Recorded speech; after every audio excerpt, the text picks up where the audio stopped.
Welcome back to another install video. Today, I'm going to attack and try to get something done that I've been wanting to do for a while. And the only reason I haven't is because I have to remove the front bumper and just haven't had the energy or the time and wanted to really motivation to do it. But today is the day. So what we're gonna be doing is changing out the amber side markers here with the ones from Tag Motorsports that are paint matched right there. Like I said, in order to do this, we are going to have to remove the front bumper. Now, I have referenced a step-by-step that was on the Audi Design forums done by Chris Green, and I'll put his information down below and try to find his Instagram handle so that you can go follow him because his SQ5 is pretty sweet also.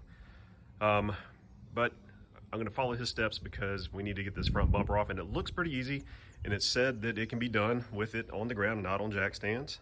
So we're going to be seeing if that actually works. I'll take you through how we do it, and just we'll get straight into it right now, and I'll let you know what I do as I go. Okay, per the instructions I found online, the step-by-step, first thing we need to do is take off the hood latch and then pull the radiator cover. All we're going to be doing, there's a button on the back of this that we just push in and lift up, and that comes right off. Set that to the side, and this cover is just kind of held in by little pops. You can just kind of put your finger up under there, run it down the side, and then just pull that off. Now we have that part. I'm going to do some of these out of order from the instructions online just because I think it might be a little easier. The next step was saying we have to take this arch trim piece, kind of pop them loose all the way up to about 12 o'clock.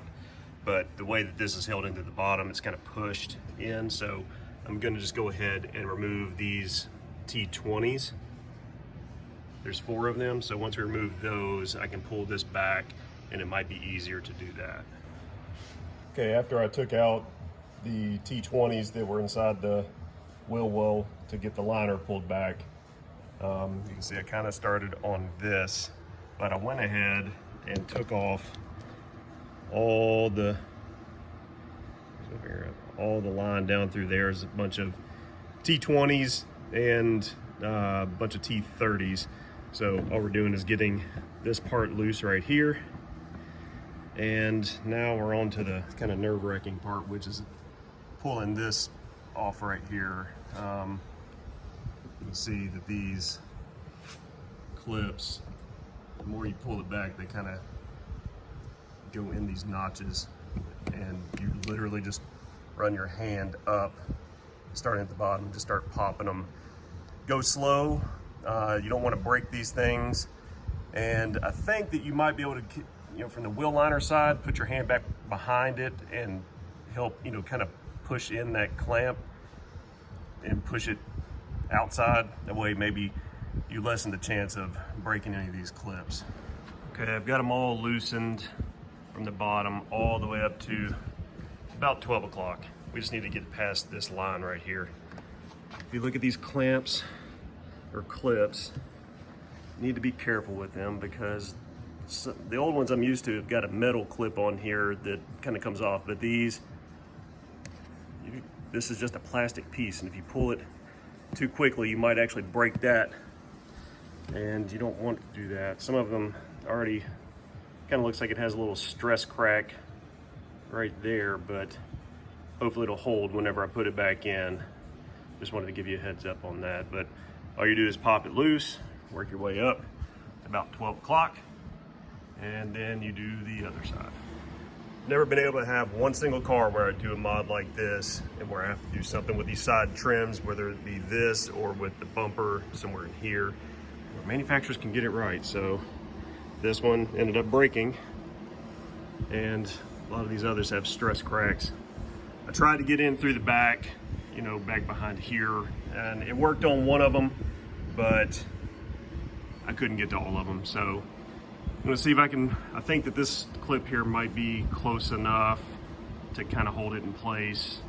I might try to find the piece. I heard it bounce around down low. Maybe I'll try to glue it back on just to kind of give it some kind of structure, but I don't know if that'll work.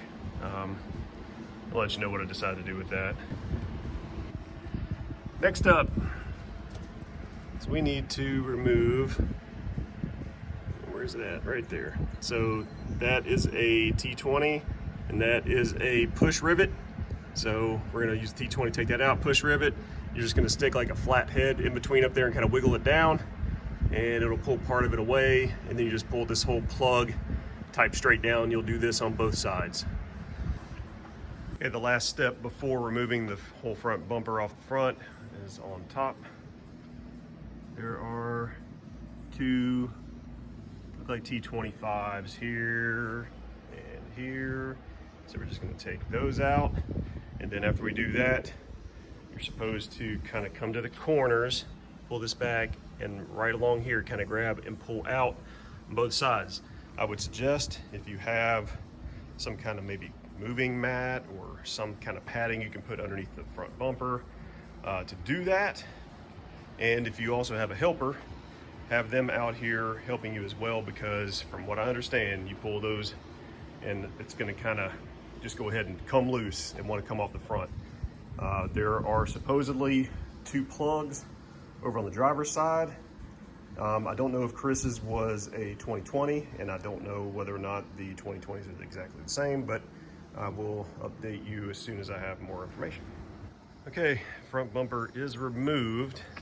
My helper went away, so I had to do this myself. So I took some stuff and just kind of stacked it. Yeah, that's a yoga mat, and I had another moving pad that I just kind of built up the bottom so that it would just kind of pull off onto it. So I think maybe the difference is that yes, these are the 2 normal plugs that you would disconnect from right there, but I also have the I don't know, I forget what it's called, the adaptive cruise control and traffic jam assist and all that. So I had 2 additional plugs, which are right there, and they just plug in through the bottom. So be careful when disconnecting those. I don't think you want that to go bad. And the other one is right there. Once those are disconnected, yes, very much so, when you pop this side, it will go ahead and start to move because these clips want to come out. So maybe the tip is to maybe leave a couple of these screws, maybe leave both of these really loose in there to kind of catch it to prevent the front from falling forward. That way you can kind of slowly do it, but be careful because these are plastic and you don't want them to have too much pressure on them and break. So now we are on to removing these guys like that on both sides, and we'll see how much of a pain in the butt that is to get off. And the driver's side is off. Honestly, not that hard. That's what it looks like right here. This is pretty flexible. So all I started off with a little flathead to kind of get behind the adhesive, and then I just kept something blunt like this panel removal tool, and I just kept working around all the perimeter. Now the shitty part is that we do have all this adhesive that we have to get rid of. And I've been thinking about this part because I've always heard that this is the most painful part of this install, well, one of them. So maybe it will all come off, but probably not. So I saw another video on wheel weights and how to remove the excess from there. So picked up one of these eraser wheels, and I'm hoping that I can get in there and just kind of use this tool to kind of go over the parts where this adhesive tape is and just kind of erase it off, get rid of it. And I think that might speed up the process if it actually works. We'll let you know. I will say that eraser wheel worked super good. I would suggest using that to get the adhesive off. Now, there is some uneven spots right in here that I'm gonna go over with some real light sandpaper just to kind of smooth it out a little bit to make sure I got a better bond. And that should be all she wrote for that mod right there. So let's continue on and see where it gets us. Okay, they are in and they look good.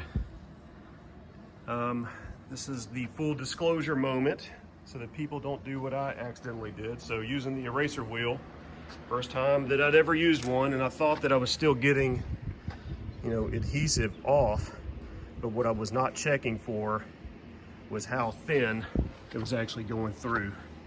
So I burnt a hole right there in my bumper. So I'm not really sure how I'm going to deal with that yet, but I'm pretty upset about that. So if you do this, please be careful doing that, because you don't want to ruin your car like I just did. All right, well, do everything in reverse to get the front bumper back on after you've got the side markers on, and this is kind of what they look like. I mean, I think they look great. It's well worth the mod on there, because I do think that it just finishes up that front and makes that front without the amber look so much better. So it's not a very hard install. In fact, you didn't really have to take the whole front bumper off in order to do the markers. You probably could have left everything attached and just pulled it off enough to see them and go from there. But I took it off because, if you can see, I did the front lip also. This is the Maxton Designs front lip, and I will have a separate video on that install. So I kind of filmed two things at once, so if there's a little bobble in between the two, then, you know, it is what it is. So if you enjoyed this installation video and you want to see more, please like and subscribe. You know, really appreciate it. I'll try to keep more SQ5 content coming the way. And until next time, later.